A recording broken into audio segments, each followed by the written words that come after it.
Hello मेरे YouTube family, आप सभी को मेरा प्रणाम। आप लोग कैसे हैं? देवउठनी एकादशी की ढेर सारी शुभकामनाएं।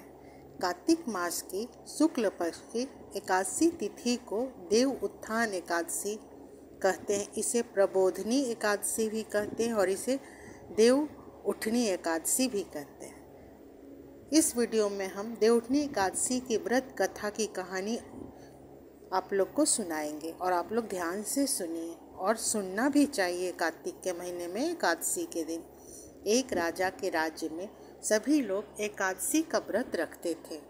प्रजा से लेकर नौकर चाकर पशु को अन्न नहीं दिया जाता था। सभी लोग फल फूल खा के रहते थे। किसी दूसरे जगह से एक व्यक्ति राजा के पास आया और बोला, महाराज हमें नौकरी पर रख ले। राजा ने उस व्यक्ति के सामने एक शर्त रखी कि तुम्हें पूरी समय अन्न मिलेगा, लेकिन एकादशी के दिन तुम्हें अन्न का एक दाना भी नहीं मिलेगा। तब उस समय वह व्यक्ति राजा के बातों में हाँ में हाँ मिला ली। जब एकादशी का दिन आया तो उस व्यक्ति को फल खाने को मिला। तो उस व्यक्ति ने राजा के पास जाकर बोला, महाराज हमें फल नहीं खाना है, हमें अन्न खाने को दो, नहीं तो मैं मर जाऊंगा। राजा ने उसे शर्त की बातें याद दिलाई, लेकिन वह व्यक्ति अन्न छोड़ने को राजी नहीं हुआ।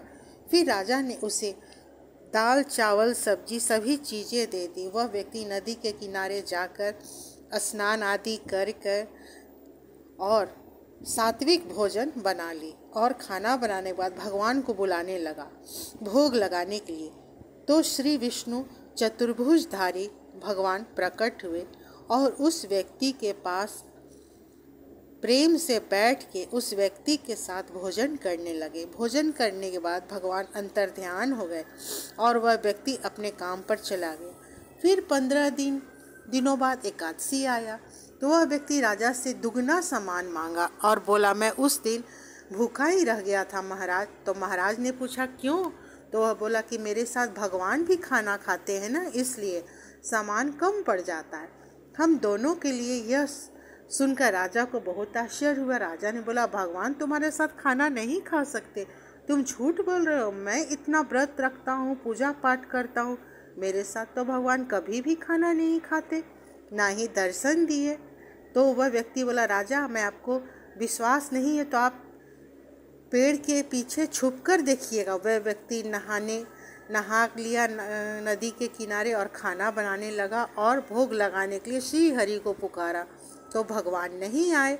सुबह से शाम हो गई तो वह व्यक्ति बोला, आप नहीं आइएगा तो मैं झूठा साबित हो जाऊंगा भगवान, मैं यह नहीं चाहता कि मैं इस नदी में अपने प्राण दे दूंगा। जैसे ही वह जान देने के लिए नदी की तरफ बढ़ा तो भगवान शीघ्र ही उस व्यक्ति के पास प्रकट हो गए और भगवान ने उसे मरने से रोक लिया और उसके साथ बैठकर भोजन करने लगे। उसके बाद खाना खाकर उसे पुष्पक विमान में बैठाकर उसे अपने लोक में ले गए। यह सब चीज़ें राजा ने अपनी आँखों से देखा और देखने के बाद यह महसूस किया कि सच्चे मन से पूजा करने से भगवान के दर्शन होते हैं।